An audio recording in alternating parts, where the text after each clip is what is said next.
নমস্কার, আমি পূজা। আজকে শুরু করলাম ব্লগটা পুজো দিয়ে। তো সেদিন ছিল একাদশী ব্রত। তো আমি পূজা দিয়ে নিলাম। ভগবানের প্রার্থনা করে দিনটা শুরু করলে অনেক বেশি ভালো লাগে, মনটা অনেক ভালো থাকে, শান্ত থাকে।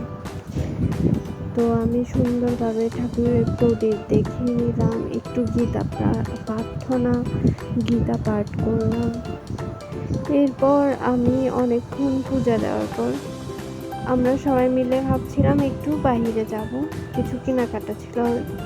আমার দিদিরা আমাদের বাসায় বেড়াতে আসছিল, তো সেই জন্য।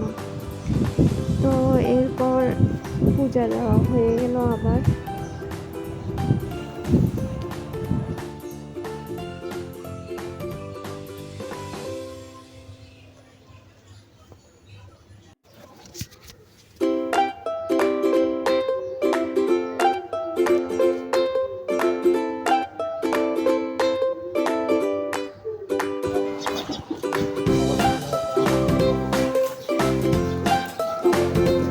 আমরা বেরিয়ে গেছিলাম এই যে রাস্তায়, আমাদের বাসা থেকে একটু হেঁটে মেইন রোড। এরপর আমরা ভাবলাম বালুছড়া যাই, মানে যেহেতু আমাদের কাছে একটা হোসেন স্কয়ার মার্কেট আছে, ওখানে যাওয়ার পর দেখলাম সেটা অফ, কারণ সেই দিন ছিল অফ ডে।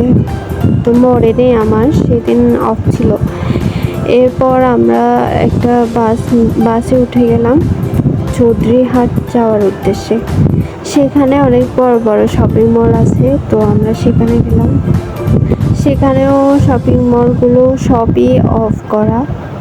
সেদিন ছুটির দিন ছিল, ঈদের সময় আর কি। তারপর আমরা রাস্তা পার হলাম, ওইদিকে আরও অনেক শপিং মল আছে।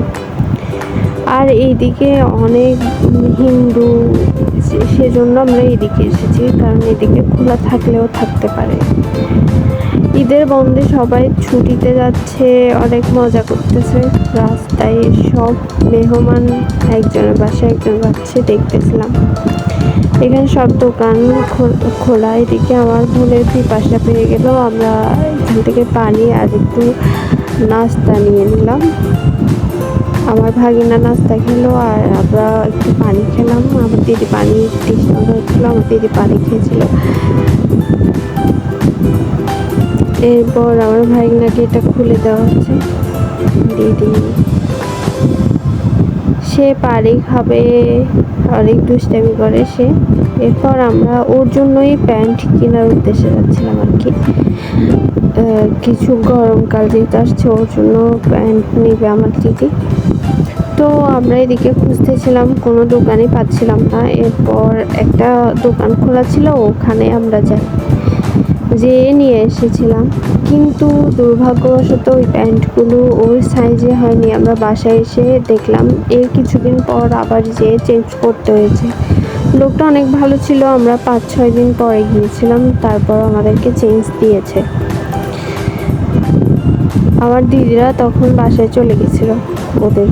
আমার মা আর আমি পহেলা বৈশাখের দিন যেয়ে আবার ওইগুলো দিয়ে আসছি।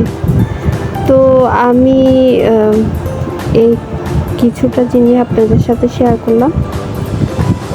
আপনাদের কেমন লাগলো অবশ্যই জানাবেন। আমাদের ভিডিও যদি দেখতে হয় অবশ্যই পাশে থাকবেন। জানি না কি ভিডিও করতেছি, আসলে আমার এগুলো তো অভিজ্ঞতা নেই। মন চাচ্ছিল একা একা ফিল হইলে তখন আমি ভিডিও মেক করি আর কি। তো ধন্যবাদ সবাইকে, ভালো থাকবেন, সুস্থ থাকবেন।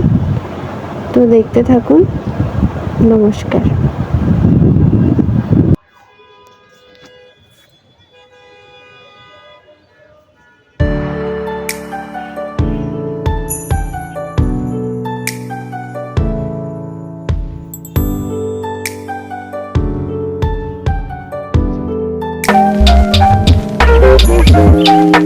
Thank you.